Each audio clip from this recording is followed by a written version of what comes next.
Welcome to all of you. The topic that I am going to describe you today is the role of hormones in menstrual cycle. Lecture was given by Dr. K. Nagarajan, Associate Professor of Zoology, VHNSNC College Autonomous in Virudhunagar, Tamil Nadu. Very glad to explain the different hormones played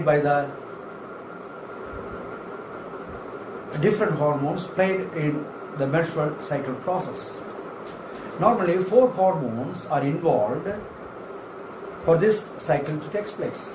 They are 2 from adenohypophysis named as a luteinizing hormone and a follicle stimulating hormone from the anterior lobe of the pituitary gland, and estrogen as well as progesterone hormone secreted from the ovary.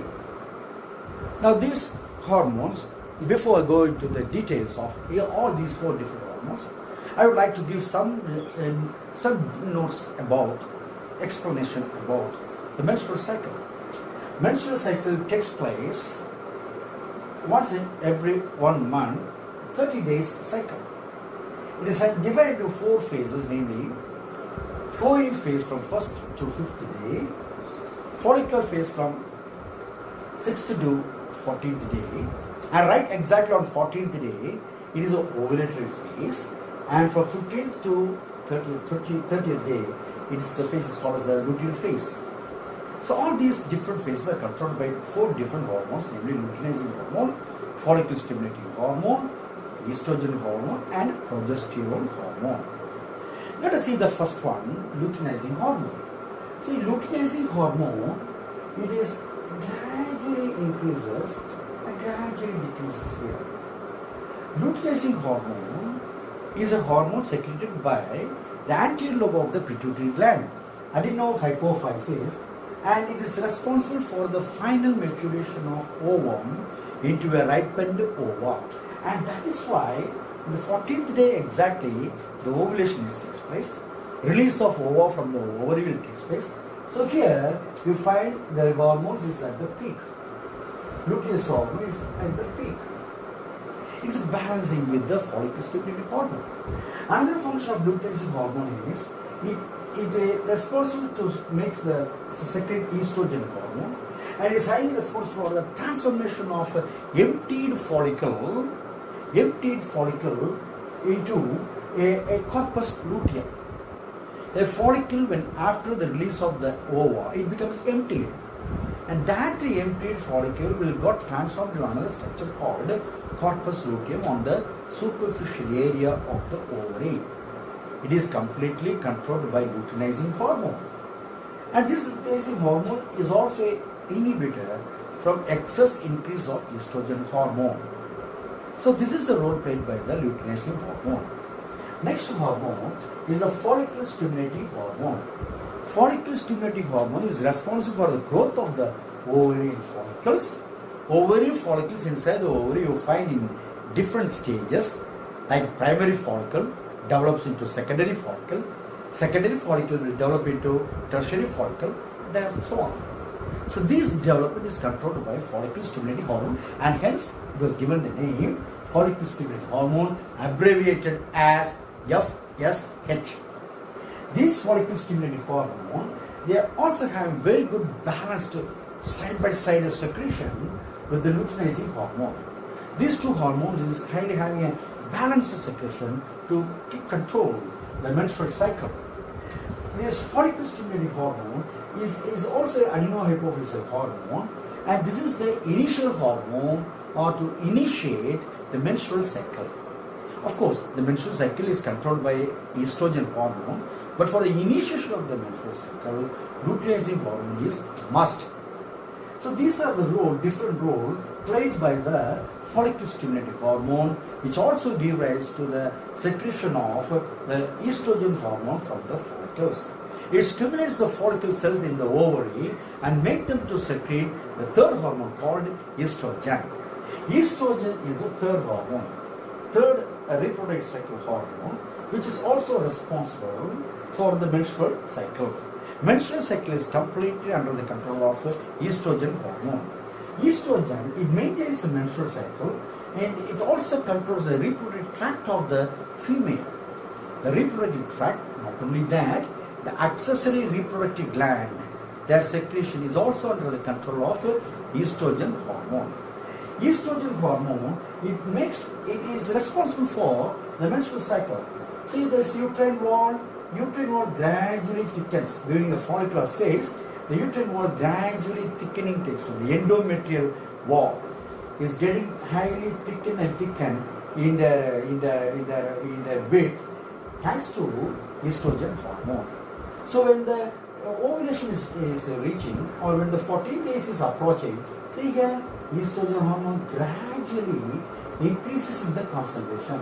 So right at the 14th day, the estrogen hormone concentration will be at its peak. So this will make the follicular phase ready, makes the endometrial wall thickening. Therefore, the uterine wall is ready to receive the zygote.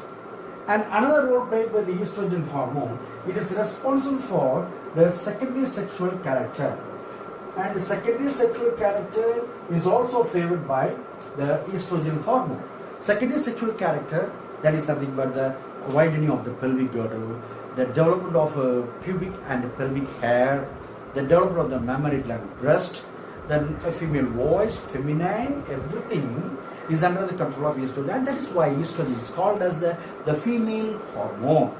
Estrogen is also responsible for the development of grafted follicle, the final stage. There is a grafted follicle, is the matured follicle found on the periphery of the ovary, which give rise to the ripened ova. For the development of the ripened ova, that's the final stage of oogenesis. Exactly, the meiotic cell division is also under the control of the estrogen hormone. So finally it is being done, and the open ripened ova will be formed. This is because of the estrogen hormone. So these are the different hormones and the role played by the estrogen. And when the estrogen hormone, right at the time of a pregnancy, the estrogen hormone will be at its minimum. The fourth hormone is a progesterone. Progesterone is a hormone. It is also called as pregnancy hormone because right at the ovulatory area or ovulation has been done, in that ovulation area, the periphery of the ovary, there will be small depression or small pressed region where you find the cells will got modified into a specialized cells called corpus luteum.